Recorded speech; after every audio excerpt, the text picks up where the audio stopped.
Assalamualaikum warahmatullahi wabarakatuh dan salam sejahtera. Bertemu lagi kita dalam sesi Matematik Tingkatan 2 KSSM untuk bab yang ke-9 Laju dan Penceritaan bersama Cikgu Hanim. Baiklah pelajar, kita masih lagi dalam subtopik 9.1 iaitu laju dengan satu standard pembelajaran iaitu 9.1.3 melaksanakan pengiraan yang melibatkan laju dan laju purata termasuk penukaran unit. Baiklah pelajar, sebelum ini kita telah mempelajari tentang rumus laju. Untuk hari ini kita akan pergi kepada laju purata. Okey, sebenarnya laju dan juga laju purata ni sama sahaja rumusnya. Yang membezakannya laju purata ialah jumlah jarak per jumlah masa. Ada perkataan jumlah kat depan ni. Okey, kalau laju sebelum ni jarak bahagi masa, tetapi untuk laju purata jumlah jarak bahagi jumlah masa. Baiklah, kita lihat contoh yang pertama. Amir mula berbasikal dari rumahnya ke bandar A pada pukul 9 pagi. Dalam perjalanan, dia singgah di restoran pizza untuk berehat dan makan sebelum menyambung perjalanannya semula ke bandar A. Dia sampai di bandar A pada pukul 12 tengah hari. Hitung laju purata dalam kilometer per jam perjalanan itu. Jadi kalau kita lihat, Amir ni memulakan perjalanannya pada pukul 9 pagi dan dia telah sampai ke bandar A pada pukul 12 tengah hari. Dan di dalam perjalanannya dia singgah di restoran pizza. Jadi untuk laju purata kita ada dua perkara sahaja iaitu jumlah jarak. Okey, kita boleh cari jumlah jarak. Okey, di mana daripada rumah Amir ke restoran pizza iaitu 10 km dan dari restoran pizza ke bandar A adalah 25 km. Maka jumlah jaraknya adalah 35 kilometer. Kemudian jumlah masa. Okey, jumlah masa adalah masa akhir tolak masa awal. Okey, masa akhir kita ialah pukul berapa? Masa akhir kita maksudnya kita dah tiba di bandar A pada pukul 12 tengah hari. Jadi 12. Tolakkan dengan pada mula kita bertolak iaitu pada pukul 9. Okey, kita gunakan sistem 24 jam. Okey, jadi kita akan dapat masanya adalah 3 jam. Okey, kemudian barulah kita boleh mencari laju purata. Laju purata tadi rumusnya adalah jumlah jarak bahagi jumlah masa. Okey, kita tulis rumus ni. Biasakan tulis rumus. Okey, so kita terus sajalah. 35 km bahagi dengan 3 jam. Okey, 35 bahagi dengan 3, kita akan dapat banyak perpuluhan. So, kita akan ambil 2 titik perpuluhan sahaja. 11.67 km per jam. Inilah jawapan untuk contoh yang pertama. Baiklah, kita bergerak pula kepada contoh kita yang kedua. Sebuah bas bertolak dari Bandar Puchong pada jam 8.25 pagi dan tiba di Perai pada jam 13.40. Jika jumlah jarak yang dilalui ialah 354 km, hitung laju purata bas itu dalam kilometer per jam. Okey, jadi sekarang telah diberi jumlah jarak. Okey, jadi kita keluarkan maklumat-maklumat yang diberi. Okey, jumlah jarak kita dah ada iaitu 354. Mudah saja. Tak perlulah kita nak tambahkan dengan apa-apa. Kemudian maklumat yang kedua kita perlu cari jumlah masa.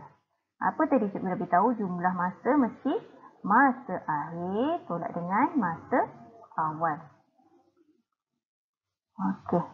Jadi sekarang masa akhir kita ialah 13.40 ditolakkan dengan 8.25. Jadi kamu dah ada pengetahuan sebelum ini tentang untuk mengira masa. Jadi kita dapat 5 jam 15 minit. Okay. Tetapi sebabkan kita nak dalam kilometer per jam saja.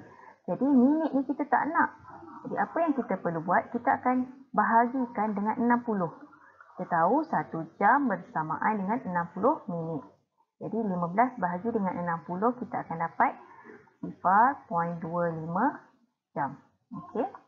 Jadi kita akan tambahkan sajalah dapat 5.25 jam. Okey, maka barulah kita boleh mencari laju purata. laju purata jumlah jarak bahagi jumlah masa, iaitu 354 bahagilah dengan 5.25 jam. Itu kilometer. Jadi dapatlah kita nilainya 67.43 kilometer per jam. Baiklah pelajar, kita juga akan mengimbas kembali apa yang kita dah belajar sebelum-sebelum ini, iaitu 1 kilometer bersamaan dengan 1000 meter dan 1 meter bersamaan 100 sentimeter. Jadi kalau kilometer nak ditukar ke dalam unit meter, kita perlu darabkan dengan 1000. Sebab kita tahu tadi 1 kilometer bersamaan 1000 meter. Kemudian dari meter nak tukarkan ke dalam sentimeter, unit yang lebih besar tukar kepada unit yang lebih kecil, kita mesti darabkan. Jadi meter kepada sentimeter darab dengan 100.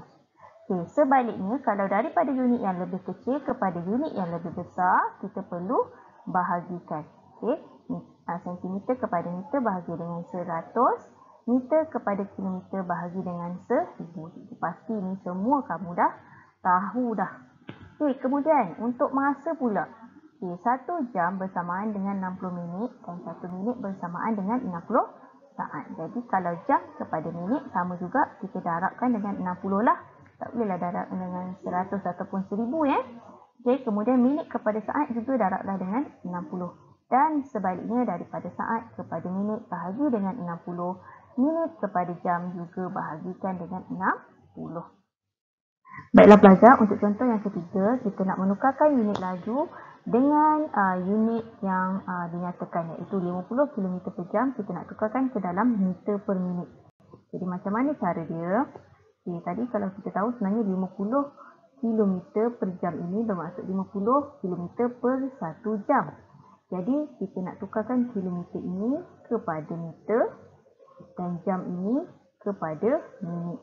Okay, sebelum ni tadi kita dah tahu dah. Kalau kilometer nak pergi pada meter, okey, mesti darab dengan 1000. Okey. Jadi 50 darablah dengan 1000. Dan 1 jam nak jadikan kepada minit, kita darabkan dengan 60. Ini tadi kan gambar rajah yang tadi. Jadi kita darabkan sahajalah.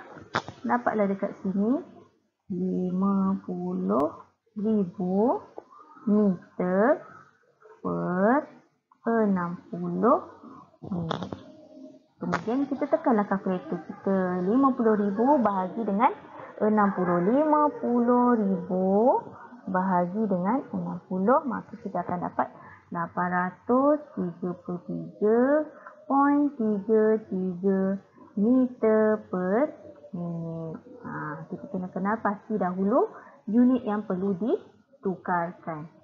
Baiklah, untuk contoh yang seterusnya, 0.8 meter per saat kepada kilometer per jam. Okay, macam tadi juga kita tulis 0.8 meter per 1 saat. Jadi meter nak ditukarkan ke dalam unit kilometer dan saat nak ditukarkan ke dalam unit jam. Jadi ni tadi kita akan perlu buat apa? Bahagi dengan 1000. Yang ni pula kita nak kena bahagi juga. Okay, mula-mula daripada saat kepada minit bahagi dengan 60, kemudian bahagi lagi dengan 60. Jadi kita akan dapat bahagi dengan 3600. So 0.8 bahagi dengan 1000 dan 1 bahagi dengan 3600 saat. Okey, jam. Maaf, jam Okey. Ini adalah kilometer. Jadi kita akan dapat dekat sini 0.0008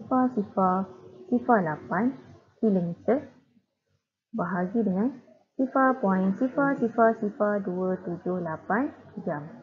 Maka jawapannya adalah 2.88 kilometer per jam. Baiklah, untuk contoh kita yang terakhir, 110 km per jam kepada kilometer per minit. Jadi sama sahaja macam tadi, 110 km per 1 jam. Jadi kalau kita lihat, kilometer nak tukarkan kepada kilometer. Jadi tak perlu buat apa-apa. Jam nak ditukarkan ke dalam unit minit. Jadi 110 km tidak perlu diubah apa-apa. Tak perlu didarab atau dibahagi. 1 jam kita darabkanlah dengan 60 minit. Jadi 110 km bahagi dengan 60 minit. Dapatlah nilai dia 1.83 km per minit. Sehingga kita bertemu lagi dalam sesi seterusnya. Cikgu harap kamu semua faham untuk subtopik kita pada hari ini. Assalamualaikum. Bye.